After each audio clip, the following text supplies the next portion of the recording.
There is a mystery in America that began on Christmas Eve and has never ended. It started with a fire. It ended with 5 children who were never found. Not their bodies, not their bones, nothing.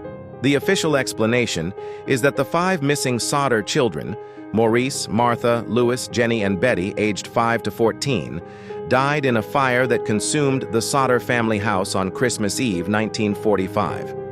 Their parents did not believe that for a single day of their lives. And when you hear what they found, you may not either. George Sodder immigrated to the United States from Sardinia, Italy in 1908 when he was 13 years old.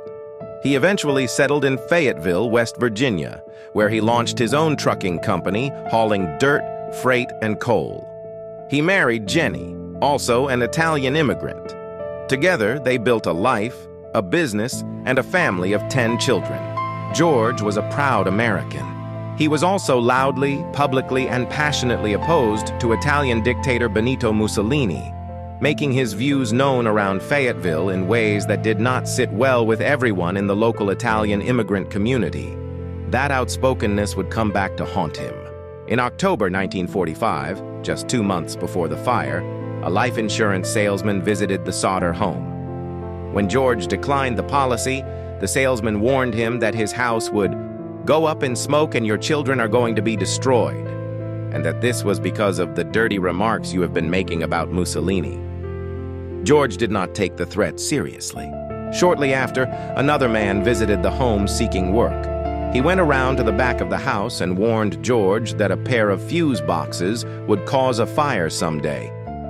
George found this odd. He had recently had the house rewired, and the electric company had cleared it as safe. Then, in the weeks before Christmas, the eldest Sodder sons noticed a strange vehicle parked along the main highway, watching the younger children as they returned from school. 3 warnings, 3 strangers. Nobody connected the dots until it was too late. Just after midnight on Christmas Eve, 1945, Jenny Sodder awoke to the smell of smoke. She discovered the home was on fire, with flames visible in her husband's office blocking her from reaching the phone. George and Jenny, along with 4 of their children, managed to escape. 5 children, sleeping upstairs in the attic, did not come out. What happened next was a series of events so strange that investigators would spend decades trying to explain them. George desperately tried to get back into the house to reach his children. A ladder that normally stood beside the house was gone. He and his sons then tried to move his trucks against the house, hoping to climb up to the attic window. But neither truck would start, despite both having been in perfect working order the day before. The Christmas lights, still on when the fire started, continued to glow as the house burned. The fire department did not arrive until 7 hours later.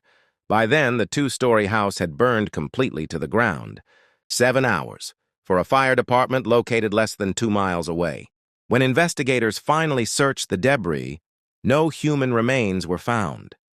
The fire chief told the Sodders no bones were discovered, suggesting the children's skeletons had been incinerated in the blaze.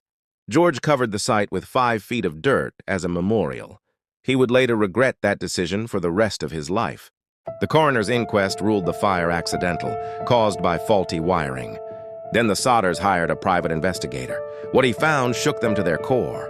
The private investigator discovered that the life insurance salesman who had threatened the Sodder family with arson months before the fire had been a member of the jury at the original inquest, the very jury that returned an accidental verdict.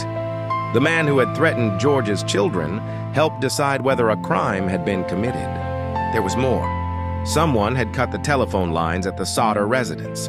That was why Jenny couldn't reach the phone when the fire broke out. The house's Christmas lights had remained on throughout the fire, which is inconsistent with an electrical fire, since a short circuit severe enough to ignite the house would have cut power to the lights immediately. In 1949, George convinced a pathologist in Washington to excavate the fire site. They found human vertebrae. Analysis confirmed the vertebrae belonged to someone between 16 and 17 years of age.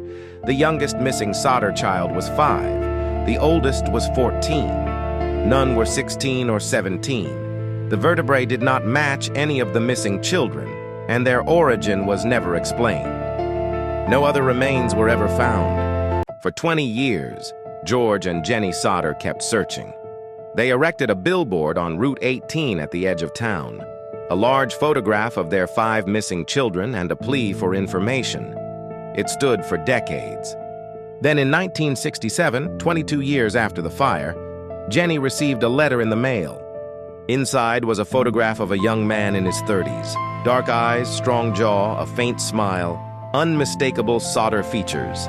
On the back, in calm, confident handwriting, Louis Sodder, I love brother Frankie, Elil boys, A90032 or 35.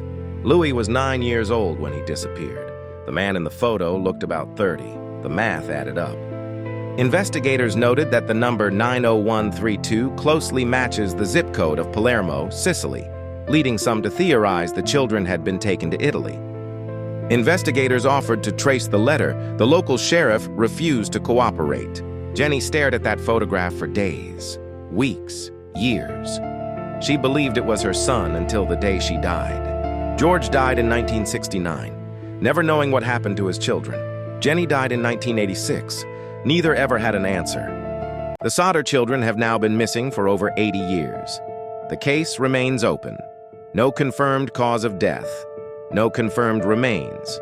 No confirmed suspect. No explanation for the missing ladder, the trucks that wouldn't start, the telephone lines that were cut, the jury member who had threatened the family, or the photograph that arrived in the mail 22 years too late. Here is what is not disputed. 5 children went to sleep on Christmas Eve in 1945 and were never seen again.